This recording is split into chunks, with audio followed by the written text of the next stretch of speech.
എല്ലാവർക്കും നമസ്കാരം. വാർത്താവിശേഷങ്ങളുടെ പുതിയൊരു എപ്പിസോഡിലേക്ക് സ്വാഗതം. ഇന്ന് ഇറങ്ങിയ പത്രങ്ങളിൽ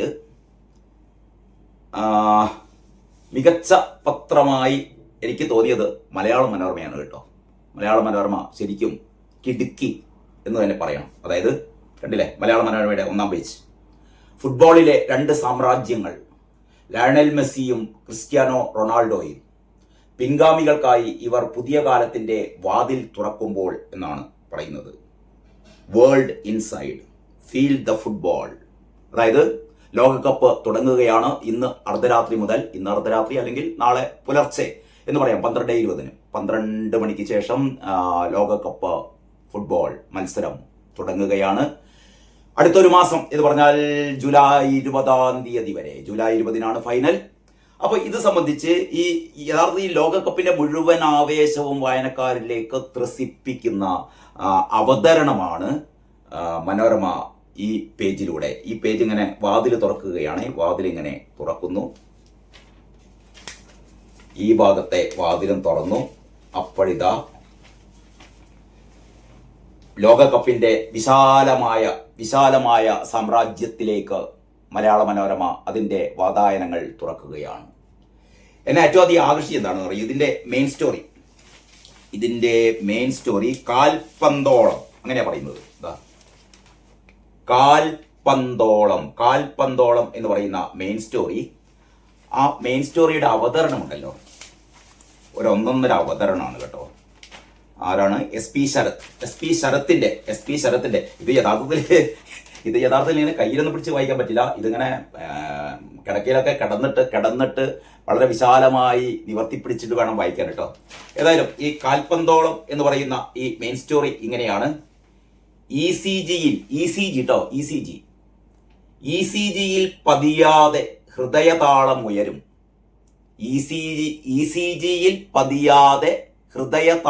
ഉയരും. ജീവവായു ലഭിക്കുമ്പോഴും ശ്വാസകോശം നിന്നു പോകുന്നതായി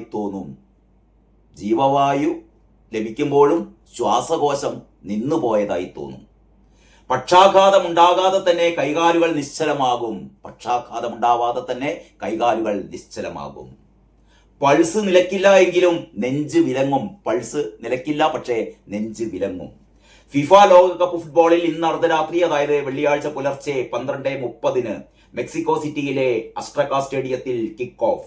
ദക്ഷിണാഫ്രിക്കയും ആതിഥേയരായ മെക്സിക്കോയും തമ്മിലാണ് ഉദ്ഘാടന മത്സരം.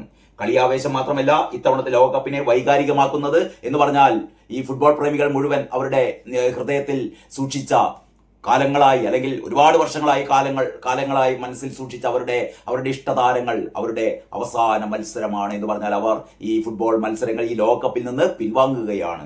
ആരൊക്കെയാണ്? Cristiano Ronaldo, Lionel Messi, Neymar, Luka Modric, Guillermo Ochoa, Manuel Neuer, Son Heungmin, Kevin De Bruyne, Virgil van Dijk, James Rodriguez തുടങ്ങിയ ഇതിഹാസ താരങ്ങൾ ഒന്നിച്ച് ലോകകപ്പിനോട് വിട പറയുന്ന വേദി കൂടിയാണിത് എന്നാണ് പറയുന്നത്. അതാണ് ഏറ്റവും വൈകാരികമായ, ഈ ലോകകപ്പ് വൈകാരികമായി മാറുന്നത്. അതുകൊണ്ടാണ് ഫുട്ബോൾ ഇനി പഴയതുപോലെ ആയിരിക്കില്ലെന്ന് വേദനയോടെ ആരാധകർ തിരിച്ചറിയുന്നു. പടത്തലവന്മാർ പടിയിറങ്ങുമ്പോൾ Lamine Yamal, Endrick, Julian Alvarez, Jamal Musiala, Erling Haaland, Jude Bellingham, Michael Olise തുടങ്ങി അടുത്ത തലമുറക്കൊരു പട്ടാഭിഷേകത്തിനും ഈ ലോകകപ്പ് സാക്ഷ്യം വഹിക്കും. പുതിയ താരങ്ങളാണ് ഇനി ആരാധകരുടെ ഹൃദയത്തിൽ ഇടം നേടാൻ വേണ്ടി പോകുന്നത്. 3 ലോകകപ്പുകൾക്ക് വേദിയൊരുക്കുന്ന ആദ്യ സ്റ്റേഡിയം എന്ന ചരിത്ര നേട്ടത്തിന് മെക്സിക്കോയിലെ അസ്ട്രക സ്റ്റേഡിയം തയ്യാറായി. യുഎസും കാനഡയും സഹ ആതിഥേയത്വം വഹിക്കുന്ന ലോകകപ്പ് ചരിത്രത്തിലെ ഏറ്റവും വലുതും വിശാലവും എന്ന ഖ്യാതി നേടുന്നു. ലോകകപ്പ് ഇനിയും വരും, പക്ഷേ മെസ്സിയും റൊണാൾഡോയും മോഡ്രിച്ചുമൊന്നും മാന്ത്രിക സ്പർശവുമായി മൈതാനത്തുണ്ടാവില്ല. അവർക്ക് ഇത് അവസാന നൃത്തമാണ് എന്ന് പറയുന്നത്. അവർക്കിത് അവസാനത്തെ അവരുടെ നൃത്തമാണ്. കപ്പ് നേടുന്നതാരായാലും ജയിക്കുന്നത് അവരാണ്, ഫുട്ബോളാണ്. എന്ത് മനോഹരമായ വർണ്ണനയല്ലേ. അങ്ങനെയാണ് മോഹൻലാൽ എഴുതുന്നുണ്ട് കേട്ടോ. ഉള്ളില് മോഹൻലാലിന്റെ ഒരു വലിയ ലേഖനമുണ്ട്. അതിന്റെ ഒരു പാരഗ്രാഫ് ഒന്നാം പേജിൽ കൊടുത്തിട്ടുണ്ട്. മോഹൻലാൽ എഴുതുന്നു, ഓർമ്മകളുടെ ലോകകപ്പ്. അമേരിക്കൻ ഭൂഖണ്ഡത്തിൽ വീണ്ടും ഒരു ലോകകപ്പ് നടക്കുമ്പോൾ എന്റെ മനസ്സിലേക്ക് വരുന്ന 2 ദൃശ്യങ്ങൾ അർജന്റീനയുടെയും ബ്രസീലിന്റെയുമാണ്. 2014 ഫൈനലിൽ ഫൈനൽ തോൽവിയുടെ വിഷമം 4 വർഷം മുമ്പ് ഖത്തറിലെ ലോകകപ്പ് വിജയത്തോടെ അർജന്റീനക്കാർ മായ്ച്ചു കളഞ്ഞു. എന്നാൽ 2014 ശേഷം വന്ന 2 ലോകകപ്പുകളിലും ബ്രസീലിന് കപ്പ് നേടാനായില്ല. ഇത്തവണ ബ്രസീൽ ലോകകപ്പ് ഉയർത്തുമെന്ന് എന്റെ മനസ്സ് പറയുന്നു. അപ്പോൾ മോഹൻലാലിന്റെ മോഹൻലാലിന്റെ തിരഞ്ഞെടുപ്പ്, മോഹൻലാലിന്റെ ആഗ്രഹം വ്യക്തമാക്കിയിരിക്കുന്നു. ഇത്തവണ ബ്രസീൽ കപ്പ് ഉയർത്തുമെന്നാണ് മോഹൻലാൽ പറയുന്നത്. അങ്ങനെ ഈ ഇടതുഭാഗത്ത് ഒരുപാട് ലോകകപ്പ് വിശേഷങ്ങൾ, സ്റ്റേഡിയങ്ങളെ കുറിച്ചാണ് മുകളിലുള്ളത്. അത് കഴിഞ്ഞിട്ട് ലോകകപ്പ് ജേതാക്കൾ ഇതുവരെ 2022 അർജന്റീന, 2022 മുമ്പ് 1986 78 അർജന്റീന കപ്പ് നേടിയതെന്ന് പറയുന്നു. പിന്നീട് ബ്രസീൽ 2002, 1994, 2002, 1970, 62, 58 ബ്രസീൽ കപ്പ് നേടിയത്. ഉറുഗ്വേ 1930 1950 കപ്പ് നേടിയിരുന്നു. ഫ്രാൻസ് 2 പ്രാവശ്യം 98, 2018. ഇംഗ്ലണ്ട് ഒരൊറ്റ പ്രാവശ്യം 1965, ജർമ്മനി 1954, 74, 90, 2014. ഇറ്റലി 1934, 38, 1982, 2006. 2026 ഈ കപ്പ് ആർക്ക് എന്ന ഒരു ചോദ്യചിഹ്നം കൂടിയുണ്ട്. വലതുഭാഗത്ത് കൺനിറയെ കാൽപന്ത്, ഈ പന്തിന്റെ വിശേഷങ്ങളാണ് അല്ലെ, ലോകകപ്പിലെ പന്തിന്റെ വിശേഷങ്ങളാണ് വലതുഭാഗത്ത് കൊടുത്തിരിക്കുന്നത്. ചുരുക്കി പറഞ്ഞാൽ ഇതാ നിവർത്തിപ്പിടിച്ച ഒരു പായ പോലെ കിടന്നുറങ്ങാട്ടോ. മലയാള മനോരമയുടെ ഈ ലോകകപ്പ് പ്രത്യേക രൂപകൽപ്പന ചെയ്ത ഈ പേജിൽ നമുക്ക് വേണമെങ്കിൽ കിടന്നുറങ്ങാം. ലോകം കാൽപന്തോളം. അപ്പൊ ഏതായാലും നമുക്ക് വാതിലടയ്ക്കാം. മലയാള മനോരമ. ഫുട്ബോളിലെ 2 സാമ്രാജ്യങ്ങൾ, Lionel Messi and Cristiano Ronaldo. അങ്ങനെ ലോകകപ്പ് വിശേഷങ്ങൾ കഴിഞ്ഞു. നമുക്കിനി നമ്മൾ കാത്തിരിക്കുന്ന മറ്റു വിശേഷങ്ങളിലേക്ക്. ഇനി ഇതാണ് മറച്ചു കഴിഞ്ഞാൽ മലയാള മനോരമയുടെ എനിക്ക് തോന്നുന്നു ഈ വർഷത്തെ 2026 മലയാള മനോരമയുടെ ഏറ്റവും മികച്ച പത്രം ഇന്നത്തേതാണ് എന്നാണ് എൻ്റെ ഒരു വിലയിരുത്തൽ കേട്ടോ. ഈ 1ാം പേജ് കൊണ്ട് മാത്രമല്ല, 1ാം പേജ് എന്ന് പറയുന്ന ആ വാതിൽ തുറക്കൽ മാത്രമല്ല, അതിലെ ഇന്നത്തെ വ്യത്യസ്തങ്ങളായ വാർത്തകൾ, ആ വാർത്തകൾ അവതരിപ്പിച്ച രീതിയൊക്കെ. ഭാരതി രാജ വിടവാങ്ങി എന്നുള്ളത് ഒരു 3 കോളത്തിൽ ഏറ്റവും പ്രാധാന്യത്തോടെ തന്നെ കൊടുത്തിരിക്കുന്നു. ഇനിയാണ് KSRTC സൗജന്യ യാത്ര തിങ്കളാഴ്ച മുതൽ കേരളത്തിൽ ഓർഡിനറി ബസ്സുകളിൽ സ്ത്രീകൾക്ക് സൗജന്യ യാത്ര. ജനപ്രിയമാകാൻ പ്രിയദർശിനി എന്നാണ് പറയുന്നത്. ഇവർക്കൊരു 0 ടിക്കറ്റ് കൊടുക്കുന്ന പറയുന്നത്. എന്ന് പറഞ്ഞാൽ എത്ര സ്ത്രീകൾ കയറി എന്നറിയാൻ വേണ്ടിയിട്ട് തിങ്കളാഴ്ച മുതൽ KSRTCയുടെ ഓർഡിനറി ബസ്സുകളിൽ യാത്ര ചെയ്യുന്ന സ്ത്രീകൾക്കും ട്രാൻസ്ജെൻഡറുകൾക്കും ലഭിക്കുക 0 ടിക്കറ്റ്. 0 എന്ന് രേഖപ്പെടുത്തിയ ടിക്കറ്റ് നൽകും, പക്ഷെ പണം ഈടാക്കില്ല. എത്ര സ്ത്രീകൾ യാത്ര ചെയ്തു എന്ന് കണക്കാക്കാനാണ് ഈ ടിക്കറ്റ് എന്ന് പറയുന്നു. ഇതിൽ ഏറ്റവും പ്രധാനപ്പെട്ട ഈ സ്റ്റോറിയിൽ പറയുന്നത്, ചരിത്ര തീരുമാനത്തിലേക്ക് വാതിൽ തുറന്ന് കേരളത്തിൽ ആദ്യമായിട്ടാണ്. കേരളത്തിൽ ഇത്രയും മന്ത്രിസഭകൾ, ഇത്രയും സർക്കാരുകൾ ഉണ്ടായി. പക്ഷേ ആദ്യം വി ഡി സതീശന്റെ നേതൃത്വത്തിലുള്ള സർക്കാരാണ് സ്ത്രീകൾക്ക് സൗജന്യ യാത്ര നൽകുന്നത്. ഏറ്റവും വലിയ രസം എന്താ അറിയോ, ഇന്നലെ ഈ അന്തംകമ്മികൾ മുഴുവനും ഇതെങ്ങനെ കുട്ടിച്ചോറാക്കാം. വി ഡി സതീശൻ ചെയ്ത ഏറ്റവും വലിയ ചതിയാണെന്ന് പറയുന്നത്. ഇന്നലത്തെ പത്രസമ്മേളനത്തിൽ വരെ, അതായത് മന്ത്രിസഭാ തീരുമാനങ്ങൾ വി ഡി സതീശൻ പറഞ്ഞ പത്രസമ്മേളനത്തിൽ വരെ ഒരു പ്രതിനിധി ചോദിച്ചു, നിങ്ങൾ വഞ്ചിക്കുകയല്ലേ എന്നാണ് ചോദിച്ചത് മുഖ്യമന്ത്രിയുടെ. ഈ ചോദ്യം ചോദിച്ച പ്രതിനിധി എന്നെങ്കിലും കഴിഞ്ഞ 10 വർഷത്തിനിടയിൽ പിണറായി വിജയന്റെ മുഖത്ത് നോക്കി താങ്കൾ ജനങ്ങളെ വഞ്ചിക്കുകയല്ലേ എന്ന്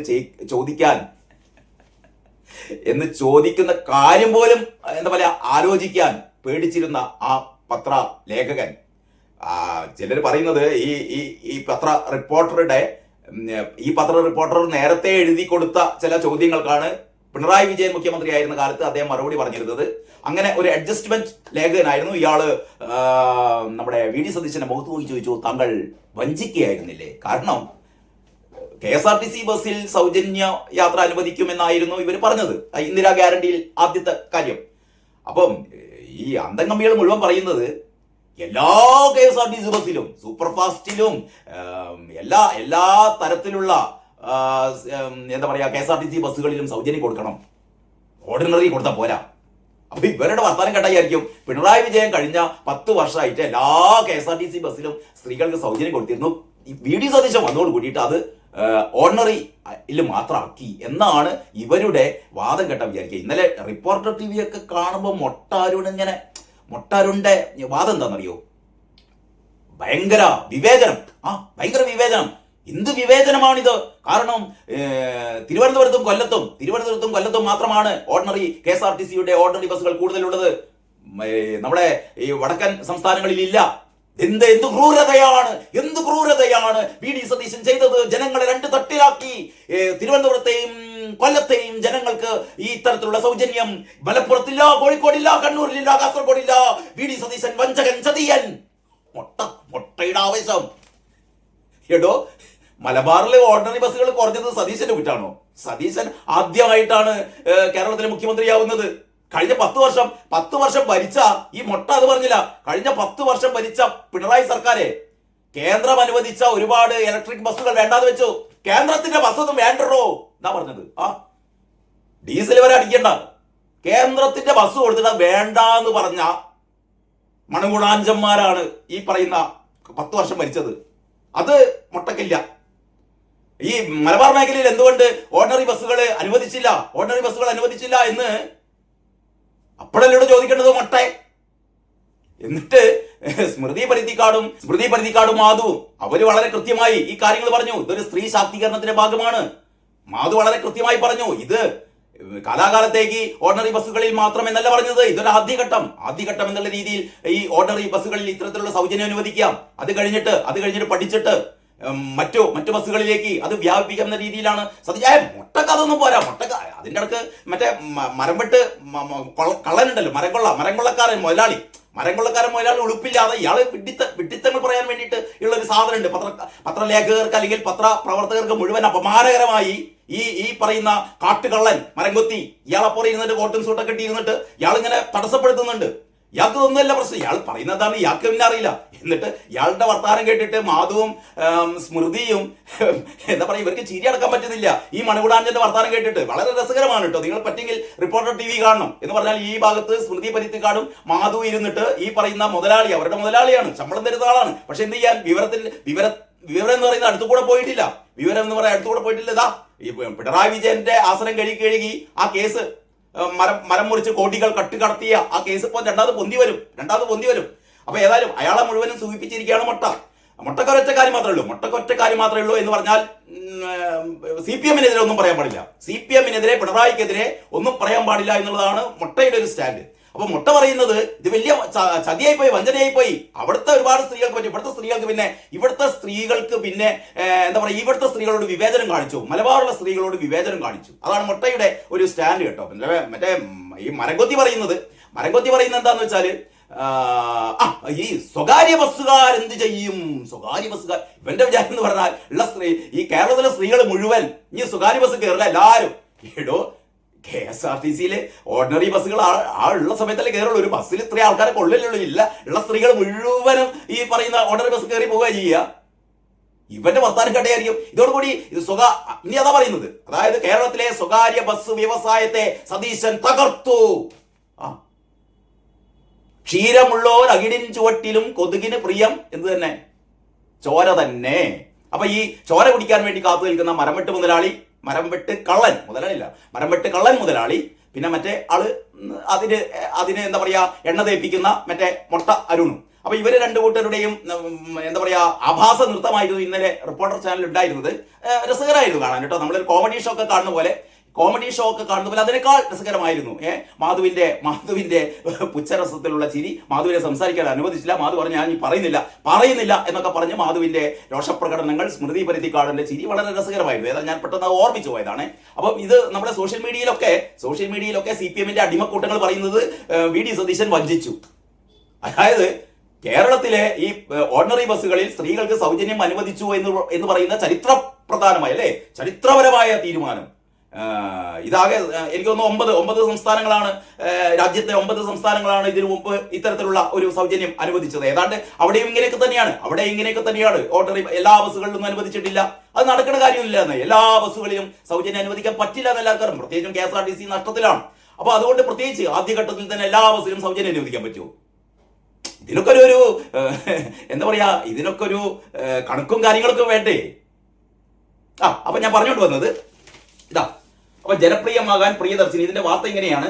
മറ്റത് ഇത് ഓർഡിനറി ബസ്സിൽ മാത്രമല്ല കേട്ടോ, ഇവര് തെറ്റിദ്ധരിപ്പിച്ചതാണ്. അതായത് ഈ റിപ്പോർട്ടർ ടിവിയും ഈ പറയുന്ന ദേശാഭിമാനിയും കൈരളി ടിവിയും അന്നക്കമ്മികളൊക്കെ തെറ്റിദ്ധരിപ്പിക്കുകയാണ്. ഇത് ഓർഡിനറി ബസ്സുകളിൽ മാത്രമല്ല. അത് പറയുന്നു, തിങ്കളാഴ്ച മുതൽ സംസ്ഥാനത്തുടനീളം KSRTCയുടെ ഓർഡിനറി, ലിമിറ്റഡ് സ്റ്റോപ്പ് ഓർഡിനറി, അങ്ങനെയുണ്ട്. ലിമിറ്റഡ് സ്റ്റോപ്പ് ഓർഡിനറി ഉണ്ട്, ടൗൺ ടു ടൗൺ ഓർഡിനറി, വെറും ഓർഡിനറി അല്ല, limited stop ordinary, town to town ordinary എന്നീ ബസ്സുകളിൽ പ്രായഭേദമന്യേ എല്ലാ സ്ത്രീകൾക്കും ട്രാൻസ്ജെൻഡറുകൾക്കും സൗജന്യ യാത്ര. സംസ്ഥാനത്ത് ആദ്യമായാണ് സൗജന്യ യാത്രക്കായി KSRTC വാതിൽ തുറക്കുന്നത്. പദ്ധതി വഴി KSRTCക്ക് ഉണ്ടാകുന്ന നഷ്ടം ഏറ്റെടുത്താണ് ചരിത്ര തീരുമാനമെടുത്തിന് സർക്കാർ പച്ചക്കൊടി കാട്ടിയത്. തിരഞ്ഞെടുപ്പ് വേളയിൽ കോൺഗ്രസ് പ്രഖ്യാപിച്ച ഇന്ദിരാ ഗ്യാരണ്ടികളിൽ ഒന്നിന്റെ ആദ്യഘട്ടത്തിന് മുഖ്യമന്ത്രി VD സതീശന്റെ അധ്യക്ഷതയിൽ മന്ത്രിസഭാ യോഗം അംഗീകാരം നൽകി. പ്രിയദർശിനി എന്നായിരിക്കും പദ്ധതിയുടെ പേര്. 15-ന് തിരുവനന്തപുരത്ത് മുഖ്യമന്ത്രി ഉദ്ഘാടനം നിർവഹിക്കും. ഓരോ മാസവും പദ്ധതി അവലോകനം ചെയ്ത ശേഷം ഫാസ്റ്റ് പാസഞ്ചർ അടക്കം KSRTCയുടെ മറ്റു ബസ്സുകളിലേക്കും വ്യാപിപ്പിക്കുമെന്ന് മുഖ്യമന്ത്രി പറയുന്നുണ്ട്. ഇത് അവലോകനം ചെയ്യട്ടെ, ആദ്യമായിട്ട് നടപ്പിലാക്കല്ലേ. കൂടുതൽ വരുമാന മാർഗങ്ങൾ കണ്ടെത്തിയ ശേഷമാകും ഇത്. പ്രതിവർഷം KSRTCക്ക് ഉണ്ടാവുന്ന 750 മുതൽ 800 കോടി വരെയുള്ള നഷ്ടം സർക്കാർ നികത്തും. ശമ്പളവും മറ്റും നൽകാൻ നിലവിൽ 1500 കോടി രൂപ പ്രതിവർഷം KSRTCക്ക് സർക്കാർ നൽകുന്നതിന് പുറമെയാണിത്. കഴിഞ്ഞ 10 വർഷം ഭരിച്ചിട്ടും KSRTCയെ ലാഭകരമാക്കാൻ പിണറായിക്ക് കഴിഞ്ഞിട്ടില്ല, പിണറായി സർക്കാരിന് കഴിഞ്ഞിട്ടില്ല. ഒരു ജെട്ടി മന്ത്രി ഉണ്ടായിരുന്നു, അയാൾ പിന്നെ ജെട്ടിന്റെ അളവെടുത്ത് നടക്കുകയായിരുന്നു ജെട്ടി മന്ത്രി, അയാൾ രാജിവെക്കേണ്ടി വന്നു. പിന്നെ ഉള്ളത് ഗണേശനാണ്. ഗണേശനെ കുറിച്ച് ഞാൻ കൂടുതൽ പറയുന്നില്ല, പറഞ്ഞു കഴിഞ്ഞാൽ നാറും, ഗണേശനും നാറും, ഇത് കേൾക്കുന്ന ആൾക്കാരും നാറും. അതുകൊണ്ട് ഞാൻ അതിലേക്ക് കടക്കുന്നില്ല. ഇനി അതിന്റെ ചില ഹൈലൈറ്റ്സ് കൊടുത്തിട്ടുണ്ട്. 3290 ഓർഡിനറി ബസ്സുകളിൽ സൗജന്യമായ യാത്ര ചെയ്യുക എന്ന് പറയുന്നത്. 3290 ഓർഡിനറി ബസ്സുകളിൽ എന്നാണ് മലയാള മനോരമ പറയുന്നത്. ഇന്നലെ ആ ചർച്ചയിലൊക്കെ പറഞ്ഞത് ഓർഡിനറി ബസ്സുകൾ ഇല്ല, ആകെ 100-200 ഓർഡിനറി ബസ്സുകളേ ഉള്ളൂ, ബാക്കിയൊക്കെ വലിയ വലിയ ബസ്സുകളാണെന്നാണ് ഈ മരംകൊത്തിന്റെ എണ്ണതേപ്പുകാരനും പറഞ്ഞുകൊണ്ടിരുന്നത്. അത്രയൊന്നും ഇല്ല, അതാണ് പറയുന്നത്. 3290 ഓർഡിനറി ബസ്സുകളിൽ സൗജന്യമായി യാത്ര ചെയ്യാം. ഓർഡിനറി നിരക്കിലുള്ള എല്ലാ സർവീസിലും സൗജന്യ യാത്ര. മലബാർ മേഖലയിലാണ് town to town, Idukki, Ernakulam ജില്ലകളിലുള്ള ഫെയർ സ്റ്റേജ് ലിമിറ്റഡ് സ്റ്റോപ്പ്, മറ്റു ജില്ലകളിലെ ഓർഡിനറി ലിമിറ്റഡ് സ്റ്റോപ്പ് എന്നിവയിലും ഇളവ് നൽകുക. അപ്പൊ മലബാറിലെ ആൾക്കാരോട് വിവേചനമൊന്നുമില്ല കേട്ടോ മൊട്ടെ. തിരിച്ചറിയൽ കാർഡ് കാണിക്കേണ്ടതില്ല. സ്കൂൾ വിദ്യാർത്ഥിനികൾക്കും കൺസെഷൻ കാർഡ് വേണ്ട. സൗജന്യ യാത്ര ലഭിക്കുന്ന ബസ്സുകളുടെ വാതിലിൽ പ്രിയദർശിനി സ്റ്റിക്കറുകൾ പതിക്കുക. അങ്ങനെ നമുക്ക് പെട്ടെന്ന് തിരിച്ചറിയാം. ബസ് കയറാൻ പോകുമ്പോൾ തന്നെ ആ വാതിലില് ഈ ബസ് സൗജന്യമാണ് സ്ത്രീകൾക്ക്, സൗജന്യ യാത്രയാണ് സ്ത്രീകൾക്ക് എന്നുള്ള സ്റ്റിക്കർ ഉണ്ടാവും. അന്യ സംസ്ഥാനങ്ങളിൽ നിന്നുള്ള സ്ത്രീകൾക്കും ട്രാൻസ്ജെൻഡറുകൾക്കും ഒക്കെ സൗജന്യമാണ്. അതില് VD സതീശൻ പറയുന്നുണ്ട്, സൗജന്യ യാത്ര ഗുണം ചെയ്യുന്നവരിൽ ഭൂരിഭാഗവും കേരളത്തിലെ പാവപ്പെട്ട സ്ത്രീകളായിരിക്കും. പദ്ധതിയുടെ ആദ്യഘട്ടമാണിത്. VD സതീശൻ വളരെ കൃത്യമായി പറയുന്നുണ്ട്, പദ്ധതിയുടെ ആദ്യഘട്ടമാണിത്. എന്നിട്ടും ഫേസ്ബുക്കിൽ പറയുന്നു, നിങ്ങളിവിടെ എന്താ പറയാ, ടൂറ് പോകാന്ന് പറയുന്നില്ലേ, തീർത്ഥാടനത്തിന് പോകാന്ന് പറയുന്നില്ലേ, നിങ്ങൾ മുകാമിലേക്ക് കൊണ്ടുപോകാന്ന് പറഞ്ഞില്ലേ. ഇലക്ഷൻ സമയത്ത് ചില നേതാക്കൾ അങ്ങനെയൊക്കെ പറഞ്ഞിട്ടുണ്ടാവും. പക്ഷെ വളരെ കൃത്യമായി UDFന്റെ പ്രകടന പത്രികയിൽ ഉണ്ടായിരുന്നത് KSRTCയിൽ സൗജന്യ യാത്ര. അതാണ് ഇപ്പൊ സംഭവിച്ചത്.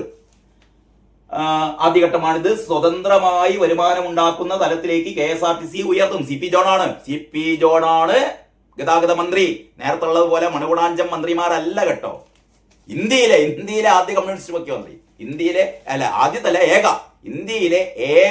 നിലവിൽ ഇന്ത്യയിൽ ഏക കമ്മ്യൂണിസ്റ്റ് മുഖ്യമന്ത്രിയാണ് CMPയുടെ മന്ത്രിയായ CP ജോൺ മോശം മന്ത്രിയാണെന്ന് ഈ പ്രതിപക്ഷത്തിരിക്കുന്ന ഒരാളും പറയില്ലല്ലോ. CP ജോണിനെ കുറിച്ച് നിങ്ങൾക്ക് ഒരു മോശാഭിപ്രായമില്ല. ഇപ്പൊ VD സതീശൻ മന്ത്രിസഭയിലെ മന്ത്രിമാരിലെ ഏറ്റവും മിടുക്കനായ മന്ത്രി CP ജോൺ തന്നെയാണെന്ന് വ്യക്തിപരമായി ഞാൻ പറയും. നിങ്ങളിൽ പലർക്കും അതേ അഭിപ്രായം തന്നെയാണ് ഉണ്ടാവുക എന്നാണ് കരുതുന്നത്. പ്രത്യേകിച്ചും KSRTCയെ ഈ വരുന്ന 5 വർഷം കൊണ്ട് ലാഭത്തിലേക്ക് അല്ലെങ്കിൽ ഇത്തരത്തിലുള്ള കൂടുതൽ ജനപ്രിയമാക്കുന്ന തരത്തിലേക്ക് CP ജോൺ മാറ്റുമെന്നുള്ള കാര്യത്തിൽ ഒരു സംശയം വേണ്ട മൊട്ടെ, ഒരു സംശയം വേണ്ട മരക്കൊത്തി. ഇത്രയേ പറയാനുള്ളൂ കേട്ടോ.